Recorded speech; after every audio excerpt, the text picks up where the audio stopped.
Salut.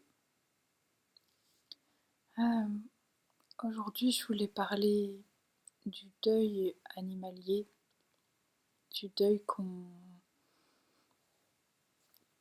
peut faire quand on perd un animal de compagnie. Euh, Contrairement à ce que l'entourage peut vous laisser penser, oui, c'est un vrai deuil.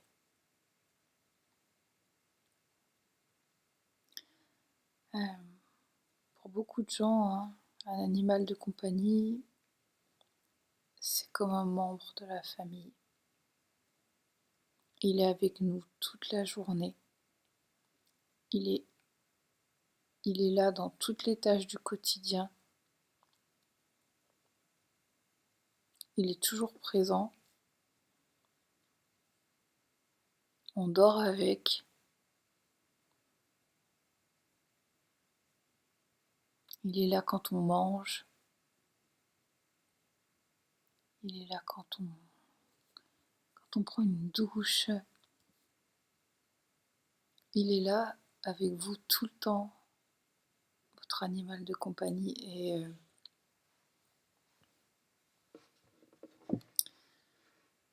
souvent, hein, il est plus présent que n'importe quel humain,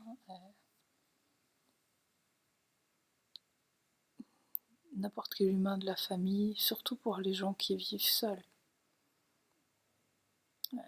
Les gens qui vivent seuls, ils ont juste l'animal avec eux. C'est le seul membre du foyer avec eux.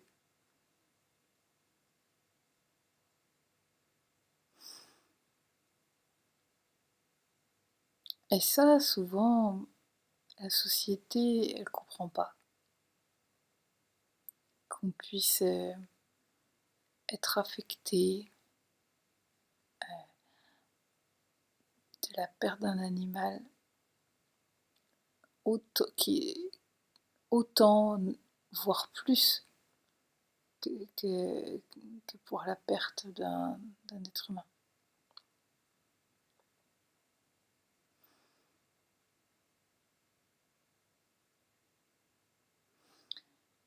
Et souvent,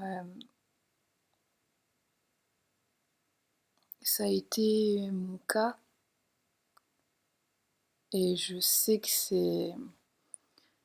c'est vrai pour d'autres personnes aussi, parce que j'ai échangé avec pas mal de monde qui sont en situation de deuil euh, de leur animal de compagnie. Euh, donc pour beaucoup de personnes, le processus de deuil peut se bloquer d'une certaine manière, se figer, se geler. On a l'impression qu'on n'arrive pas à avancer dans le deuil, qu'on n'arrive pas à en sortir. Et je pense que c'est en grande partie lié à à cette perception de, de, de la société, des gens autour de nous, à cette perception que c'est juste un animal. Pourquoi pourquoi ça t'affecte autant? C'est juste un animal. Les gens qui, qui, qui n'ont jamais eu de connexion véritable avec un animal, ils ne peuvent pas comprendre. Et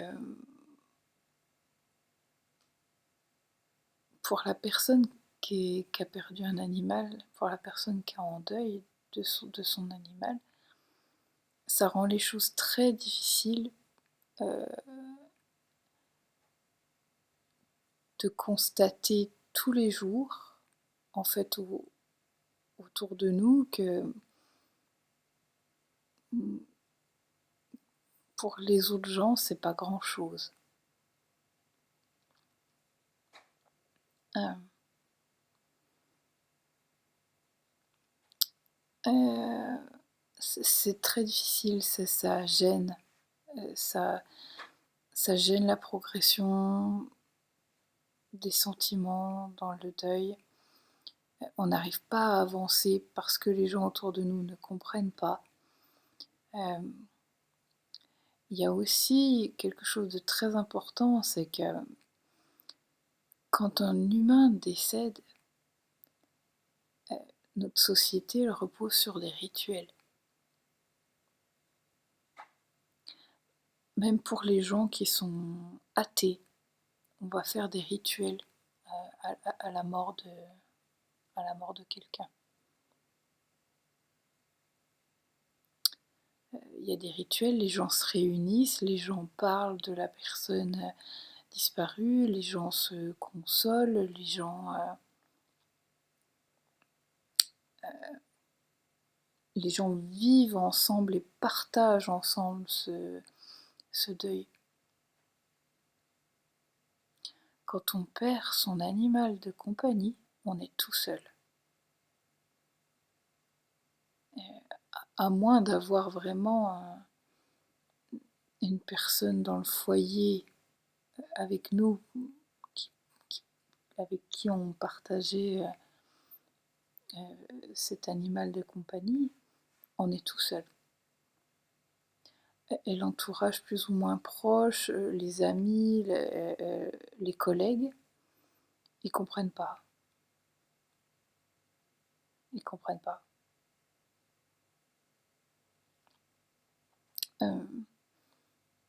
Très souvent et très rapidement,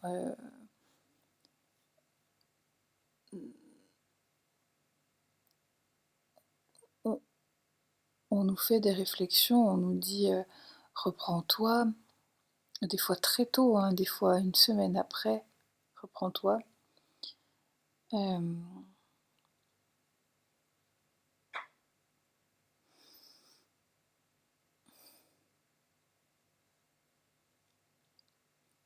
Quand il s'agit d'un animal, c'est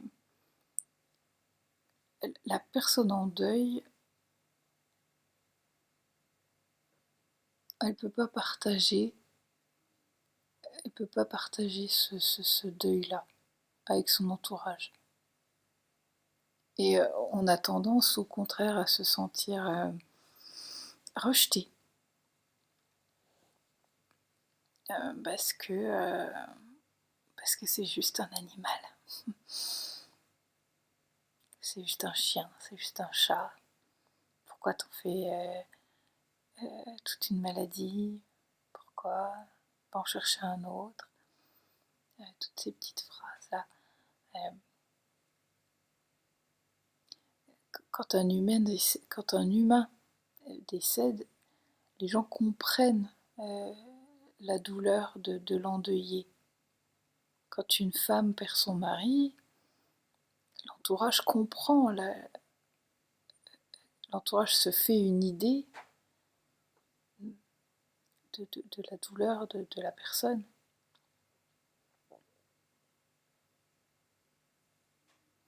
Quand il s'agit d'un animal, souvent les gens ne comprennent pas la douleur qu'on peut ressentir. Parce que pour beaucoup de gens, c'est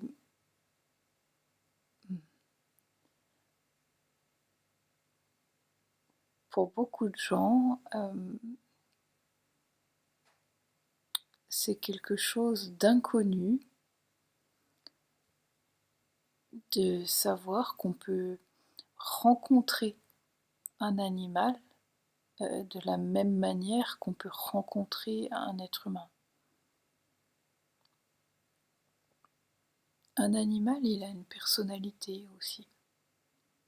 Il a une personnalité, et si vous prenez un petit peu la peine d'essayer de réellement vous connecter avec cet animal,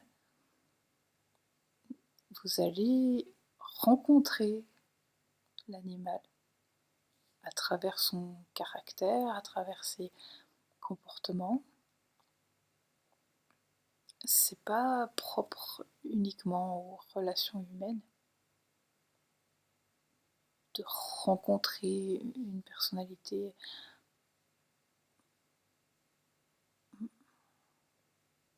On peut nouer des liens avec un animal et communiquer. C'est pas la même communication qu'avec un être humain. Il y a évidemment la barrière du langage. La communication, elle est pas par la parole. En tout cas, pas au même niveau, parce que quand on parle à son chien ou à son chat, ils comprennent des ordres simples, des phrases simples, ils comprennent surtout nos intonations. Mais on peut nouer des liens très forts avec un animal.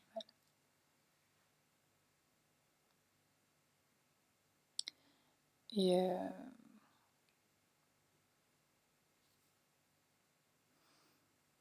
ce serait une bonne chose que la perception de la société change, au moins un petit peu là-dessus.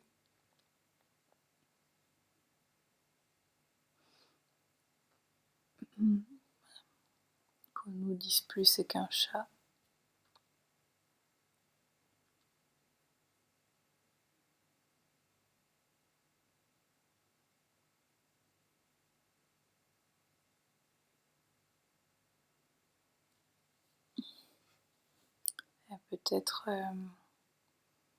Peut-être aussi qu'on pourrait trouver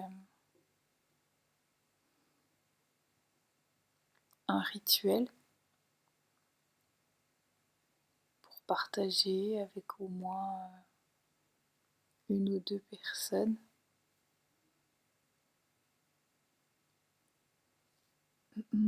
Au moins une ou deux personnes qui ont connu notre animal, qui l'ont apprécié.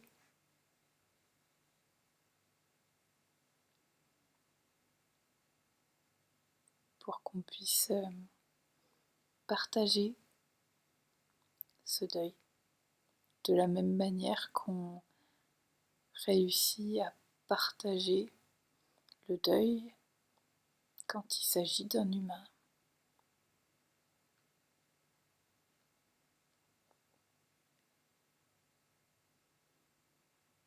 Mais oui, sans hésitation, le deuil d'un animal de compagnie, il est en rien inférieur ou moins grave, moins impactant que le deuil d'un être humain.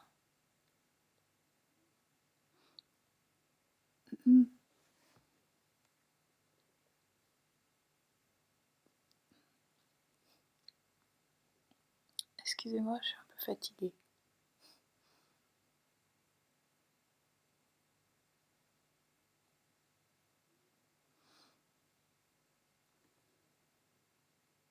Je vais arrêter là. J'espère que mon message est passé. Vous tous qui écoutez, qui ont perdu un animal, c'est un vrai deuil. Et vous n'êtes pas anormaux comme on peut vous le faire ressentir parfois.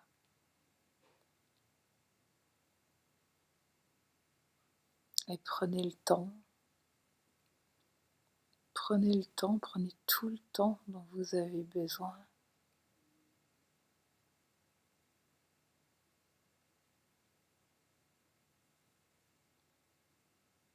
Voilà. À bientôt.